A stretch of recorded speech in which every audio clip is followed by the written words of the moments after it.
Where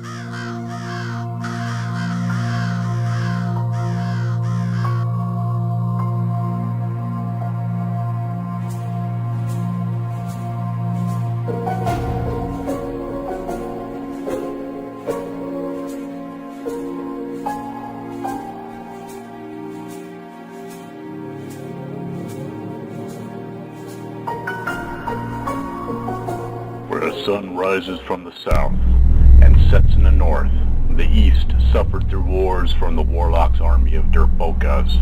The warlock was a mysterious sorcerer and harnesser of evil magic, punishing and reigning evil over the races. The five sisters wielded warlock like a scepter, so they could ruin the world and then control it. The Derboka army ransacked the town of Naglings and herded the surviving Naglings towards the warlock's caves to serve his greed.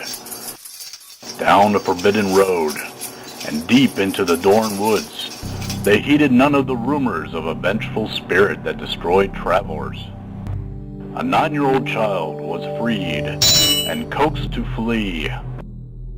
Cut loose by her own people, Kay raced through the open forest. She followed the thick and clumpy leaves like a paved road. On a normal day, she would have found the darkness suffocating and frightening, but not this darker night. This muggy night, the forest seemed open and free as she hurtled across overgrown roots and bushes. Her captors pursued vigorously, clomping against the hardened earth in great heavy strides. Their heavy groans and pants trailed behind her, bouncing against the gloom and the haze. A flash of lightning struck the night sky. No thunder responded after it. Another strike of lightning outlined the crumbling silhouette of a stone structure up the hill. She altered her course for the stone walls, hoping to find the means to evade her captors. She heard the faint whistling of an underthrown spear. It thudded to the earth and rattled down a ravine. Another strike of lightning filled the horizon with light, and the crumbling tower from a forgotten kingdom lay lifeless in front of her. There was no sign of battlements, ramparts, hoarding, or even a castle's peak. She coiled inside a gash in the tower's rock wall, entering its hollow walls. The tower opened into a dark abyss. The rest of the castle was buried beneath her feet. She searched the horizon for her pursuers. She heard them pause, slowing their pace and their breathing. At first she saw no one. Their boots did not thud against the leaves. Their breathing was no longer hardened by the struggling gasps through thick air. There it was. A bulky form crossed up the hill, pausing every step while searching the surrounding woodland. The lightning struck hard, and this time the thunder howled after it.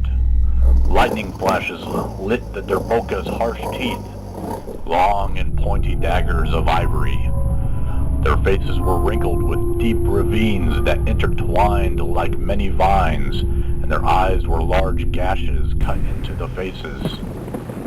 The armor and weapons complemented their deformed features with overlapping straps and multi-layers of metal and stone.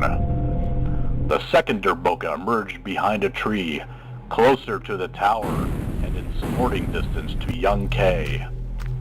Kay peered around the tower's side. The one that was closer seemed to gaze at her. It kept staring, its weapons rattling against the strength of the wind.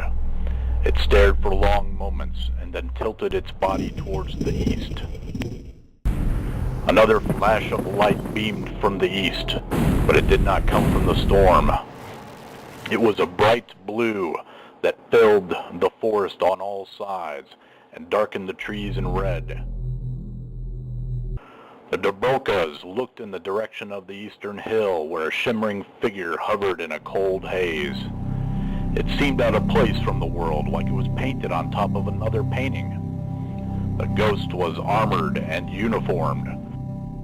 By its harsh and tight eyes, Kay could tell that the ghost was spirited from the world, but was never released from its burdens of duty. A couple of seconds passed after the flash of blue light, and then the Derboka bodies crumbled like loose rocks. The ghost turned towards Kay like it rotated on a pedestal revolve.